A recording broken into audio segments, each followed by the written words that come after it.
everyone, and welcome back to the Blackfoot Book Club and another edition of my essential film reviews collection.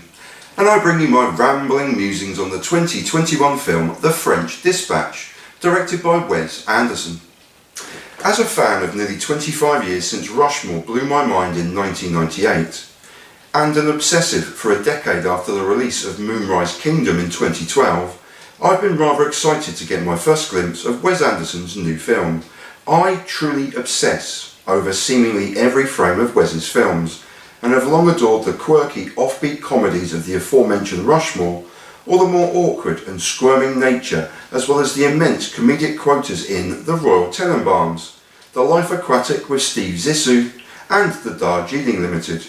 The attention to detail is paramount in Fantastic Mr. Fox, the Grand Budapest Hotel and Isle of Dogs, and the reason why I adore Moonrise Kingdom is perhaps because Wes wraps everything that so epitomises his films into his 2012 classic and absolutely smothers it with humanity, exploration, freedom and love in the process. If you're new to a Wes Anderson film, the picture book nature of the seeming blend of both live action and animation may astound you on first viewing, and equally so the extreme close-ups or the obvious blend of the real and the surreal, and especially so the overhead shots of inanimate objects such as maps, tasks, agendas or a photograph or even a cloakroom ticket. The regular screen size ratio changes from 16.9 widescreen to 4.3 letterbox, and this may befuddle newer viewers to Wes Anderson film, as may the constant changes between black and white and colour, which is especially prevalent in this, his latest surreal cinematic offering. If, like me, you're expecting these tropes to be very definitely to the fore, then you may also conclude, like me, that The French Dispatch is perhaps the most Wes Anderson film Wes Anderson has ever created, as it's soaked to its very film marrow with all of the above, as well as Wes's brilliant use of so many actors and actresses who cannot wait to work and return to work on a film with the meticulous master of the mesmerising. So if The French Dispatch is in fact the most Wes Anderson inspired film he has directed to date, why don't I love it so? I'll commence and conclude this brief instant reaction with the simple statement that I smiled all the way through this first ever viewing. I just smiled and relaxed into Wes's world for a couple of hours because I love his films with a hearty and human passion, as they're all meticulous masterpieces, and this is no different. It's beautiful, enchanting, melodic, chaotic, obsessional, quirky, surreal, and exactly the template expected from a Wes Anderson film. The humour is dark, off-kilter, and like the film as a whole, will no doubt surprise you with further viewings. It's a lame generalisation, but never more true than with a Wes Anderson film.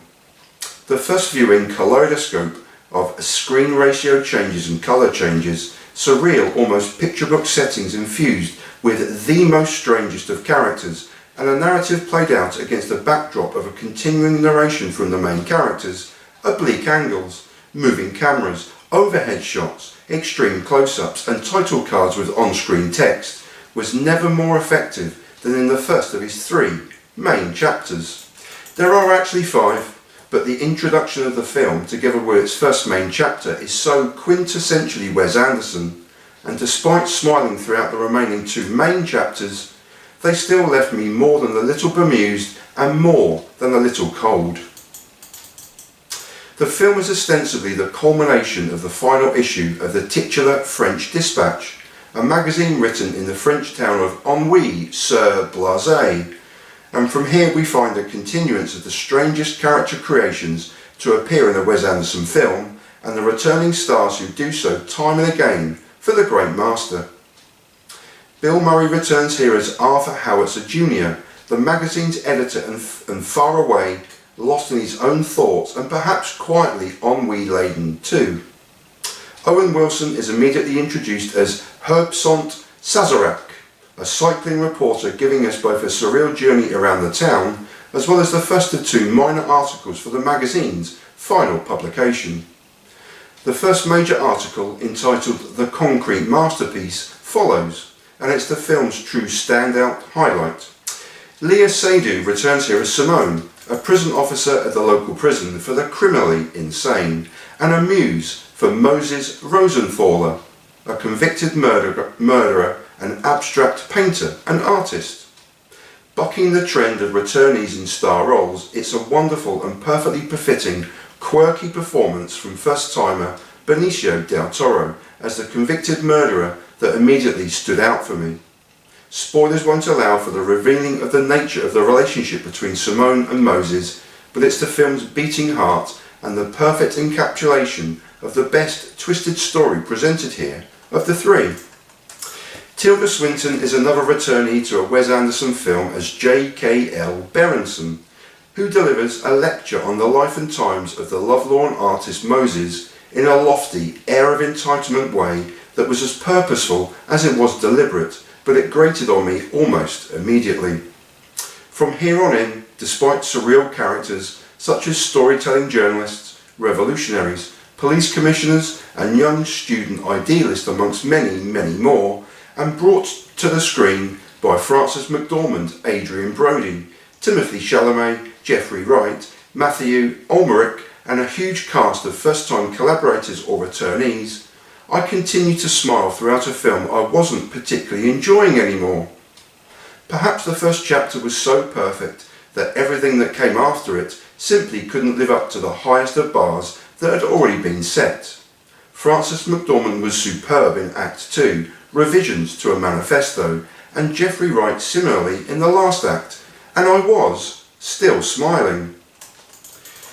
But I was all rather befuddled and bewildered by the last two acts, despite smiling at the monumental artistic achievement that Wes Anderson has yet again created.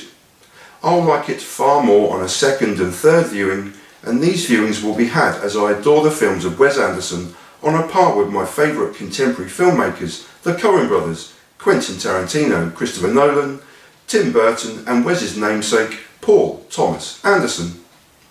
I just thought there was some heart missing in the final two acts of this film. Maybe I'll find it with my soon-to-be repeat viewings. The French Dispatch is goddamn beautiful. There was just a little something missing though.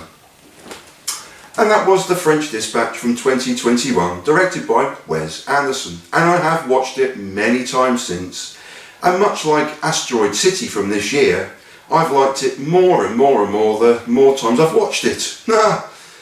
Oh dear, that was Stephen Blackford giving you a rambling end, and also reading and writing pointless but spoiler-free film review since 2012. And I leave you in peace and in solidarity. And I thank you so much for watching. Peace everyone.